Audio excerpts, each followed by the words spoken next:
लेकिन शहरों में और जागरूक शहरी में ना सर,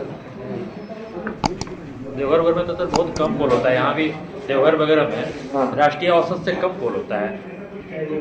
63 मतदाता जागरण का भी काम होना चाहिए और मुझे लगता है कि प्रेस को भी कोशिश करनी चाहिए। वोट तो पिछले 3 जेएमएम का झंडा लगाओ, आओ। शहरी इलाके में सर परसेंटेज ऑफ पोल बहुत कम हो रहा है सर, इसका क्या हो सकता है यार, क्या हानि? कोशिश करेंगे और मतदाताओं को जागरूक करने की। वैसे अगर आप देखेंगे कंपैरेटिवली तो अगर लोकसभा के चुनाव पिछले देखें या पिछले विधानसभा के चुनाव से ज्यादा पोल हुआ, आप बात छोड़ दें, अगर आप देखेंगे कि 33 सीटों पर पहले से ज्यादा पोल हुआ है। 10 सीटों प्रधानमंत्री ने तो कल आमंत्रण भी दे दिया शपथ ग्रहण समारोह का। ये तो आत्मविश्वास का प्रतीक है कि हम सरकार बनाने जा रहे हैं और शपथ ग्रहण के समारोह में पूरे झारखंड की जनता को आमंत्रित प्रधानमंत्री जी ने स्वयं किया है। संथाल परगना में देखो, कोल्हान में पिछली बार एक भी सीट नहीं थी। आज कोल्हान में लगभग सारी सीटें हम जीतने की स्थिति में आप पता कर लीजिए। ऐसे ही संथाल परगना में सबसे ज्यादा अगर बांग्लादेशी घुसपैठियों से त्रस्त है और परेशान है तो संथाल परगना में आदिवासियों की आबादी देख लीजिए। अभी खतरा लोग समझ रहे हैं, 44% से 28% रह गए। आगे अगर इसी गति से घुसपैठी घुसते रहिए सरकार रही तो होगा क्या? इसलिए संथाल परगना सबसे ज्यादा उद्वेलित है। रोटी बेटी माटी का सवाल सबसे ज्यादा यहाँ है और इसलिए संथाल परगना एक नई क्रांति करेगा इस सरकार के खिलाफ। उलगुलान एक नई क्रांति जो सरकार को उखाड़ कर फेंकेगी। झारखंड कांग्रेस के प्रभारी गुलाम मोहम्मद मीर ने भी कहा है कि 450 बांग्लादेशियों को सिलेंडर देंगे। 450 में गैस सिलेंडर देंगे बांग्लादेशी जो। अब ये अपने आप में ये सिद्ध करता है कि इस देश के लोगों के लिए नहीं है, ये घुसपैठियों के लिए। घुसपैठी इनके माई बाप हैं क्योंकि वो इन्हें वोट देते हैं और ये वोट की खातिर देश बेच रहे हैं, झारखंड को बेच रहे हैं, झारखंड की धरती को बेच रहे हैं। ऐसे लोगों को यहाँ की जनता ऐसा सबक सिखाएगी कि कहना भूल जाएगी।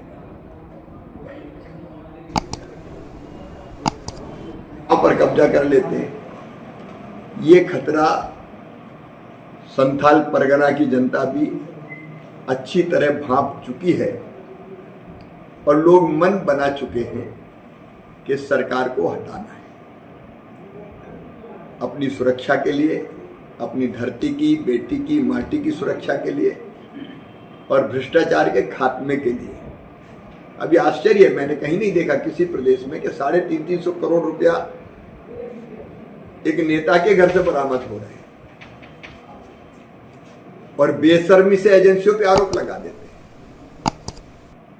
हैं। जल जीवन मिशन का पैसा खा गया, मनरेगा का खा गया, राशन खा गए गरीबों का, पीएम जनमन के मकान नहीं बन पाए।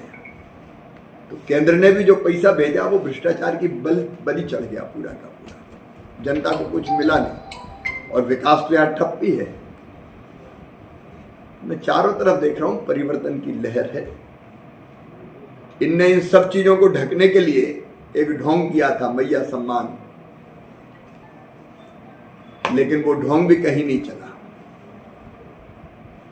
जो मुख्यमंत्री अपनी भाभी का अपमान सहन कर ले, श्रीमती सीता सोरेन के बारे में इरफान अंसारी ने जैसी बातें कही, अगर जरा भी गैरत होती तो लात मार के इरफान अंसारी को मंत्रिमंडल के बाहर निकाल देते। अपनी भतीजियों का अपमान सही, रूबी का पहाड़िया हो, अंकिता बेटी हो, उनके साथ जो हुआ एक जिंदा जला दी गई और एक टुकड़े टुकड़े करके फेंक दी गई। काय का सम्मान?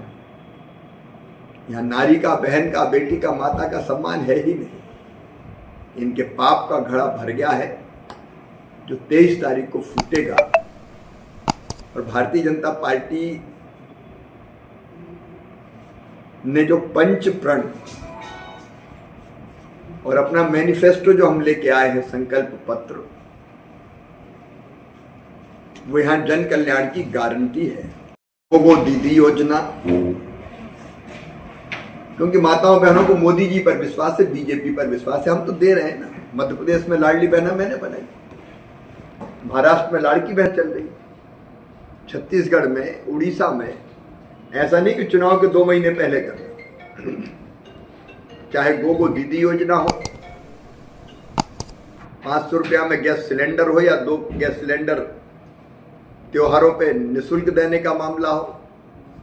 और सबसे ज्यादा गुस्सा अगर किसी में है तो वो यूथ में है। यहाँ के नौजवान आज उबल रहे हैं इस सरकार के खिलाफ। बार बार पेपर लीक, 5 लाख नौकरियां कह के ठगा था 5 साल पहले, और 2 महीने पहले मौत की दौड़ दौड़वाई,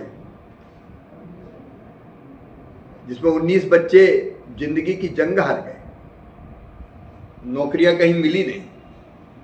हमारा तो फैसला है कि सीबीआई जांच करवाएंगे हम सब, पेपर लीक की भी, नौकरी घोटाले की भी, और जिनने पेपर लीक किया और नौजवानों को ठगा उनको छोड़ेंगे नहीं। नौजवान भी उद्वेलित है, और हम लोगों ने जो कहते हैं वो करते हैं। 2,87,000 हमने सीधे सीधे कहा है। जितनी सरकारी पद खाली हैं, रिक्तियां हैं, वो पहली कैबिनेट की बैठक में भर देंगे। प्रस्ताव पारित करेंगे, कैलेंडर बनाएंगे, कब परीक्षा होगी, कब रिजल्ट आएगा और कब नियुक्ति पत्र देंगे। और एक और बहुत मानवीय मामला है, वो है बच्चे 2 साल तक पढ़ने के बाद क्या करें। BA, BSc, BCom, MA, MSc, MCom कर लिए, रोजगार नहीं मिलता तो रोजगार ढूंढना पड़ता है। उस समय कई बार वो माता पिता पे बोझ बन जाते हैं, इसलिए उनको 2,000 रुपया 2 साल तक ग्रेजुएशन, पोस्ट ग्रेजुएशन के बच्चों को देना। फिर किसानों के कल्याण प्रतिबद्धता है भारतीय जनता पार्टी की, 3100 रुपये कुंटल हम धान खरीदने का काम करेंगे।